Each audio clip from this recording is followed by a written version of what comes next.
It's called the Climate Resilience Fund, and DEEP is looking for ways to expand it, ultimately help cities and towns plan for new projects to prevent flooding. We're not just building for today, but we're building for 5, 10, 15 to 20 years down the road. This afternoon, members from DEEP met with city leaders from Meriden.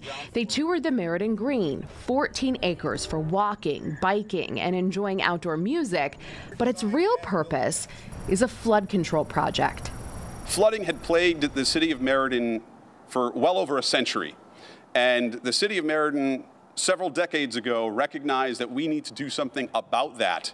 Wednesday's meeting was about the Resilience Fund and how last month's historic flooding is a sign the state needs to be better prepared for disasters. Could something like this be expanded or even developed elsewhere in the state? If all of our recommendations had been in place, would we have prevented the events on August 18th?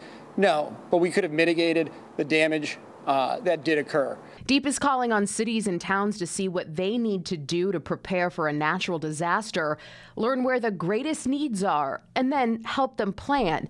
They're calling it a partnership. All along the way, from planning to project advancement, all the way to matching funds to help get the projects built.